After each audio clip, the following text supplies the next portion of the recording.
अच्युतं केशवं कृष्णदामोदरं रामनारायणं जानकीवल्लभम् अच्युतं केशवं कृष्णदामोदरं रामनारायणं जानकीवल्लभम् अच्युतं केशवं कृष्णदामोदरं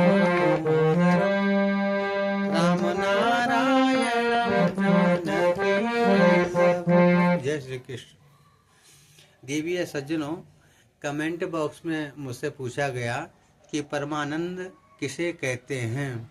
मैं एक बार पहले भी बता चुका हूँ, लेकिन अब मैं दूसरा उदाहरण आपको देता हूँ कि सुख दुख मान अपमान लाभ हानि में जिसकी स्थिति एक जैसी रहती है उसको हम परमानंद कहते हैं।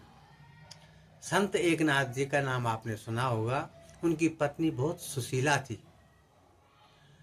तो पूजा पाठ में कभी तुलसी दल लाना, कभी हवन के लिए समिधा एकत्रित करना, ये सब उनका नित्य प्रति दिनचर्या जो थी उनकी ये थी।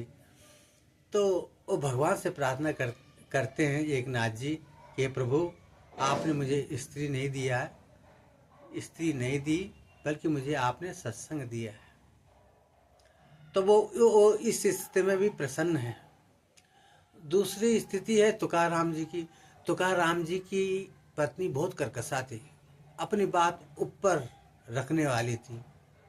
तो एक बार कहा कि गन्ने के खेत में जाओ और गन्ने की एक गड्डी लेके आओ।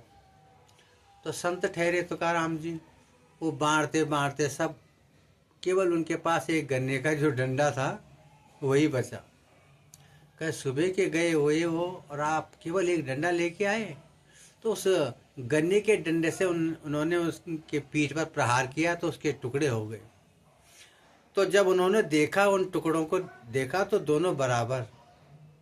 तो परमात्मा से प्रार्थना करने लगे कि हे परमात्मा, तो कितना दयालु है। एक गन्ने का टुकड़ा था, उसके दो हिस्से बराबर हो गए। पत्नी से कहा, एक तुम खा लो, चबा लो तुम इसे, और एक मैं चबा लेता हूं।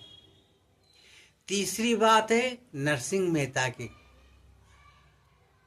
नरसिंह मेहता की जब पत्नी का देहांत हुआ तो बहुत खुश हुए। उन्होंने कहा, प्रभु, ये संसार का झमेला जो है खत्म हो गया। अब भगवान में आपके प्रति मेरी तृष्णा बनी रहेगी, अर्थात मैं अधिक से अधिक आपका भजन कर सकूंगा। ये संसार का झमेला खत्म हो गया। अब देखिए, एकनाथ जी की स्थिति अलग है, संत तुकाराम जी की स्थिति अलग है, और नरसिंह मेहता की स्थिति अलग है। सुख दुख लाभ हानि में जिसकी स्थिति एक होती है, एक बनी रहती है, उसी को परमानंद कहते हैं। यह आपका प्रश्न का जवाब मैंने दे दिया। देवी और सज्जनों, पसंद आया होगा तो सब्सक्राइब और लाइक करना न भूलें। राधे राधे, जय श्री कृष्ण।